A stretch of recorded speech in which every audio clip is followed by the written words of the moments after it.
Hi gang, uh, I'm about to prepare one of our real treats in deer camp. We've been doing this for 50 years, maybe longer than that.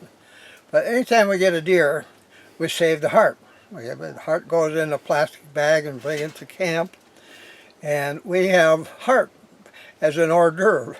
We call it Happy Camp Buck Heart. And they're delicious. But there's a trick to making them delicious.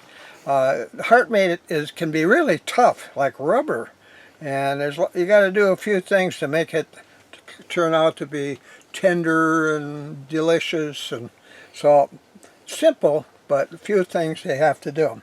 Here's the heart right here, really nice one from a big buck. That's a good sized heart, and we'll get a fair amount of heart meat to munch on here before we have dinner this evening from it. So, but it's ready to cut into parts. I'll cut it in this dish here. But this part up here of the heart, by the way, is got all the valves, aortic valve and all the valves, and you don't. There's nothing in there you want to eat. I'm going to get rid of that part of the heart, throw it away. I'm going to put it outside, and chances are an eagle will get it. We get eagles checking our camp every now and then to see if they're ready. This first part you see here is just solid meat. There's no fat in it.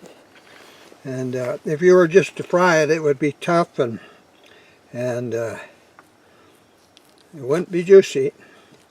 There's things you got to do. See, now we're starting to get into a valve here, inside the valve here. And keep going here. I cut them about a ½ inch thick.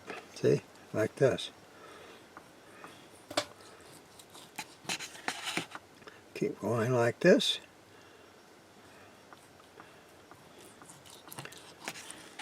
Well, we're going to have to do a little bit of rinsing yet on this. We've already rinsed it, but need some more inside there. A little clot inside of it. The valve, or the chamber. Now it's getting more and more of it. We got to clean that up. Now we'll just keep cutting it until we get to valves. And that's coming up very shortly here. This might be the last cut. Yeah, now we're looking at valve right there. So that's as far as we're going to go.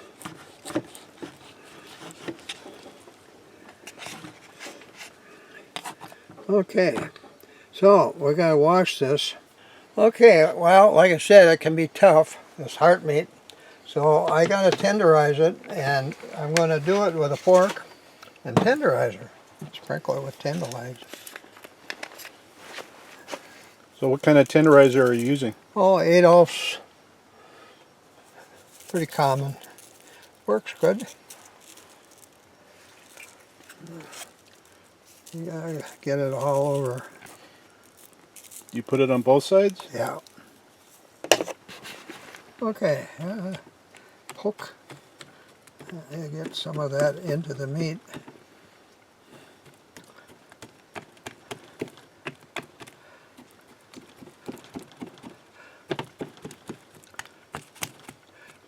Doesn't take long to get the tenderizer doing the job.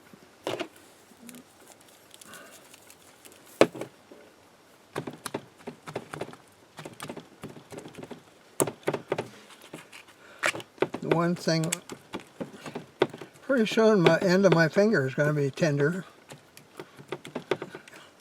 I'm kidding.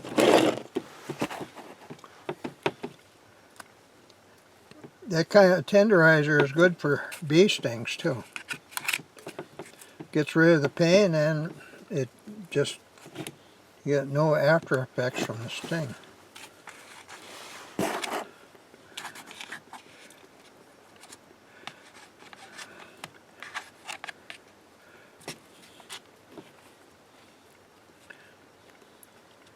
There, now, sprinkle some more on the other side.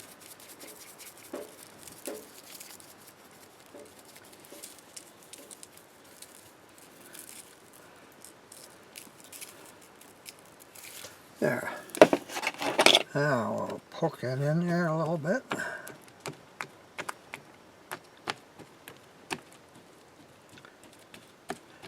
How long do you let it rest with the tenderizer on it? Not very long. 5 minutes? Maybe so. What I'm going to do next is cut it up into pieces, smaller pieces, hors d'oeuvre sized pieces. And by the time I get that done, it'll be tender. Okay. Now watch, see? Well, cut a piece off. Well, they're all cut up now for toothpick size hors d'oeuvres. And they're pretty, I'm sure they're pretty tender now. I'm going to put some salt and pepper on them. Now, I don't use much salt, but my family does. So they generally add salt to everything I cook for them.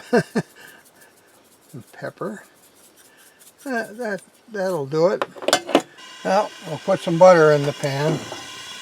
Need a little of that because there's hardly any fat in that meat. There was a little fat in there and I trimmed it off. And so,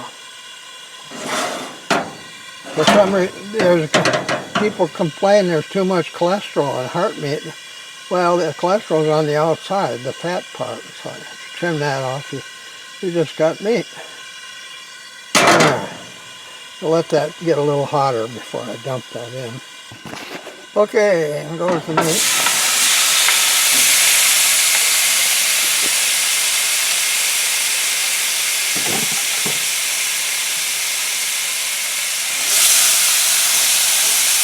So we're going to brown that meat a little. Well, we're going to brown it. Oh, we're going to put some diced onions in there.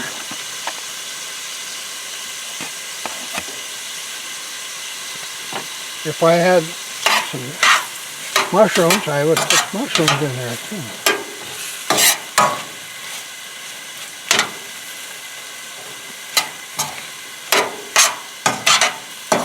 How much longer are you going to brown it? Oh, until they're brown. See, they're still pink on there, so it's going to be a little while. Okay.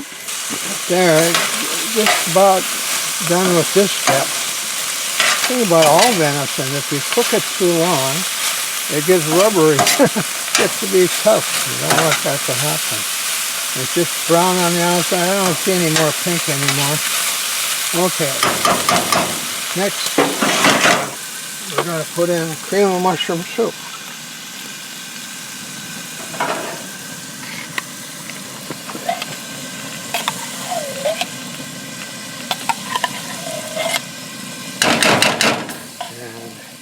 Ordinarily, when you make the soup, you put in a can of milk to go with what was in the can. But I'm not going to put a whole can. I'm going to only put in a half can. So I'm going to put in a half can of milk instead of a whole can. And about a teaspoon of kitchen bouquet.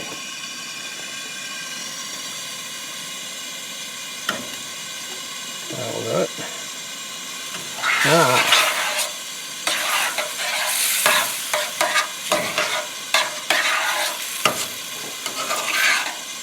I might put a little more.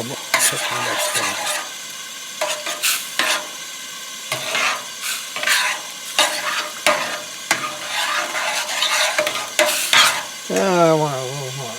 I want it to be a little darker color. Another teaspoon.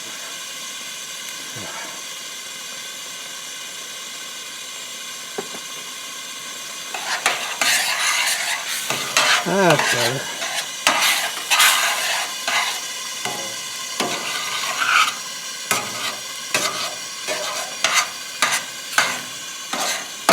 Hey, Dad, hold up that kitchen bouquet again so I can get a good shot of it. Some people might not be familiar with that.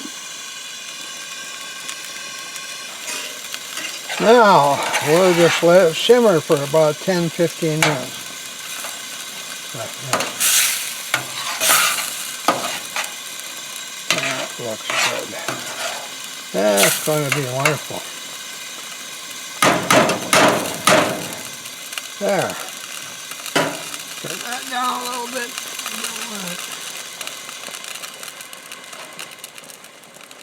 Not like that.